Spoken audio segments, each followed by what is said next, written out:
excess death is merely excess above normal expected deaths. Insurance companies look at excess deaths.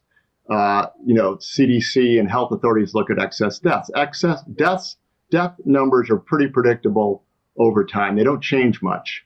And when they change abruptly and suddenly, it's called excess deaths.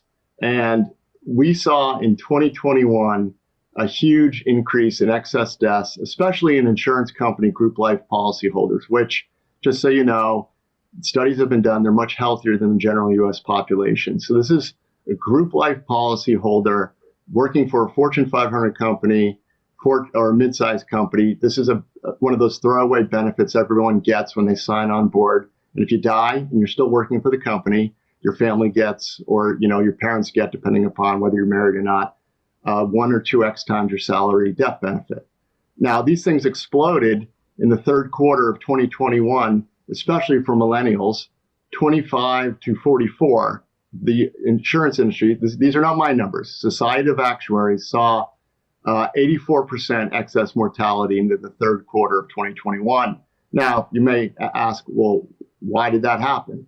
Well, people will tell me it's suicides, it's drug overdoses, or missed cancer screening treatments. Well, it's particularly curious for a group that's very well educated, got the best jobs, and to receive the death benefit, you have to be employed. So usually heroin and fentanyl abusers don't stay employed very long. So let's throw out the drug overdoses as an excuse. Suicides, are you going to tell me that there was a sharp increase from around 30% excess mortality to 84% in a 3-month time frame, and you're going to tell me it was a suicide pact? Throw that out. And then this cancer screening treatment stuff, I'm 55, never had one. People between 25 and 44 aren't going to get cancer screening treatments. Usually when you get sick, you go in, you do a scan, and then they find out that you got something. So it's not something you do on an annual or quarterly basis. So that's poppycock. So what my thesis, and I wrote this in my book, Cause Unknown, is there was an event. The event was a mass vaccination program and mandates. And now that's one data set. So that's excess mortality. It's above and beyond. And what did the age group in the Society of Actuary found that for 25 to 64 in 2021, 40% excess deaths for that whole age group in their group life policy members. There was an executive in January of 22, Scott Davison, quoted saying, he didn't blame what I'm blaming, but he said, we saw 40% excess deaths in the third and fourth quarter. A 10% excess death rate is a once in a 200-year flood or a 3 standard deviation event. Again, these deaths don't jump around like this. This is crazy statistical anomalies. 40%, he said, was off the charts. And then what did the nation experience in 2021 in terms of excess deaths, above normal deaths pre-COVID? They experienced 32%. So a much healthier group that dies at a third the rate of the general population in any given year because they're employed, they make it to work, they have the best access to the best health care and are highly educated, died at 40% excess versus the general U.S. population at 32. So that something flipped in 2021, and it continues to flip in 2022. And if you want to get into the disability data, it's even more shocking. Well, I think one of the most important things here, we will get into that, is that the excess deaths are increasing, particularly in people that we probably wouldn't expect them to see. But in your personal research, do you see that as being universal across, I would say, developed countries that are involved in the financial market, or is this predicated to just one country in particular? Like, where are we seeing this trend increase? Where are we seeing this play out the most? So it depends. It varies from country to country, depending usually on vaccination uptake. But what we're seeing, generally speaking, and we dropped on our finance technologies website, it's PHI instead of the F, and we call it the Humanity Project. We've got excess deaths for all of Europe. That's Eurostat data. And we have the UK. We have the US data. We have Australia that we just dropped into our website 2 weeks ago. And we're working on Canada. And just the general theme is this. There was a mix shift from old to young in terms of excess deaths. And so the question is, what happened? Did the virus suddenly become a virus that only went after younger folks?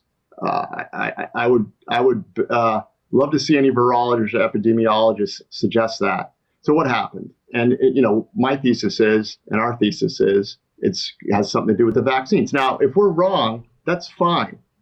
And I'd love to hear what could be going on, because it's certainly a crisis at this point.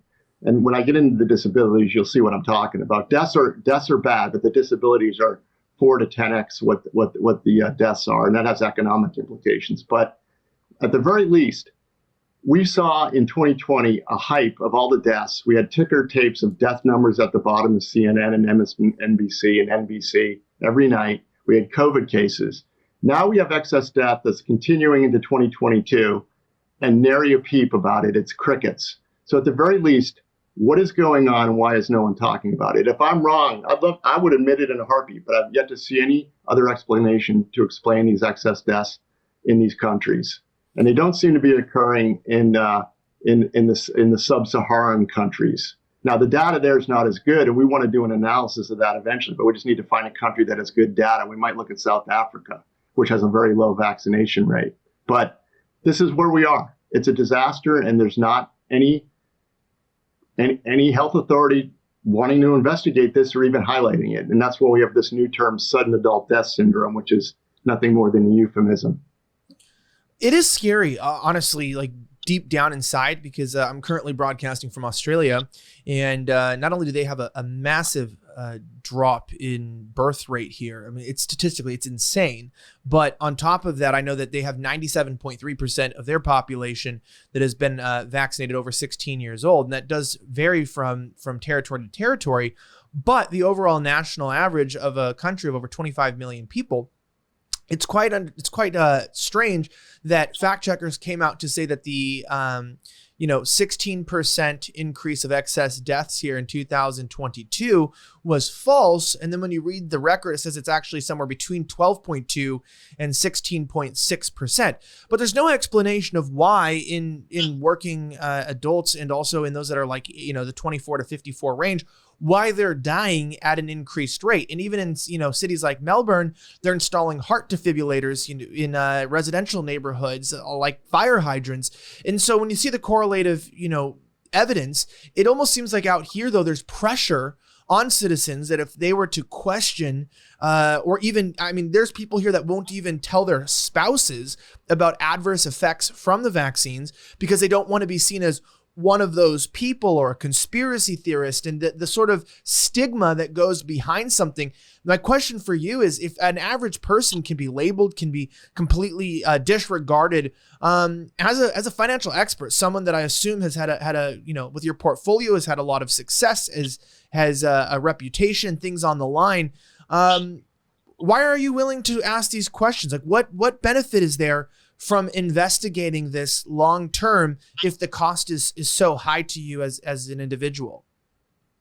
Well, I view it as no choice. I'm not going to live in a world where, we're going to accept this kind of fraud and malfeasance writ large around the globe. I mean, it's game over. So either you speak now or forever hold your peace.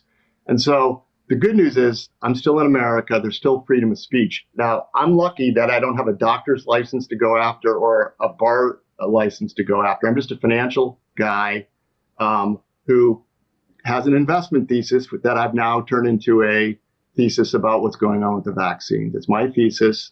I have the data to prove it. This book, Cause Unknown, lays it all out matter-of-factly. And you don't have to agree with me, but I will tell you this. People are coming to my partners and I asking us to think about raising capital to invest according to the new reality. Now, we're a macro global hedge fund. We're not going to bet on individual stocks, which people are already doing. Just mark my words. People are already betting against the vaccines and betting on funeral home companies and betting against insurance companies. This is happening. We're not going to do that. We're going to bet on the growth rates of the global economy, and they are going to be bad because of the damage we've seen that's going to impact the economies for years to come. And, so I'm not worried. I feel like I have a moral obligation to do this, and we're raising capital as social proof that, we don't need the FDA or the CDC to tell us we're right, because we're acting as if we are right, and people want to put money to work on that bet. And it's just like Enron. Enron was a fraud. By the time the regulators told you it was a fraud, you missed out and you lost all your money. So you can't wait around for authorities to, tell you I'm right. You have eyes, you have ears. It's becoming almost a daily occurrence of people dropping dead at a very young age. There was a poll that came out today from Rasmussen that said that 49% of Americans think that they know someone who may have died or been injured from the vaccine. So it's definitely going on word of mouth, but in the media world and the social digital world, it's still being suppressed.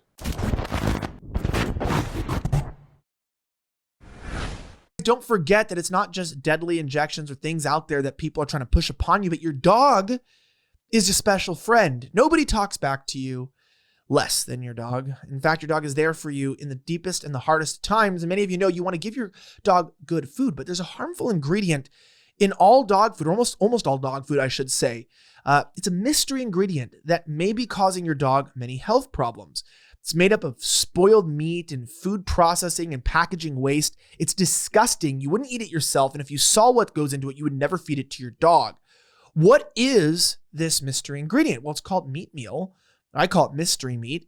And they put it on most dog products everywhere. Now, this is like basically toxin to your dog. Now, of course, Dr. Marty has come up with a solution to this. He explains everything and helps you to understand how to stop feeding your dog this toxic food and to find the right dog food solution. Now, if you have an animal that you love, your best friend, or you have a family member, you need to get the link in the description right now. Dogfoodexposed.com/offensive. Click on it. DOGFOODEXPOSED.com/OFFENSIVE to get information right now about the mystery meat, the mystery meal that is inside your dog's food that might even be causing him or her to feel tired, lethargic, disgusting. You wonder why your dog's getting old quicker? You wonder why your dog's not doing well? Well, you're probably feeding it toxic food and you need to stop. Go to dogfoodexposed.com/offensive and find out Dr. Marty's extremely intensive information that's easy to read that will help you to start treating your dog the way that they deserve. Send this link to anyone you know with a dog immediately before it's too late.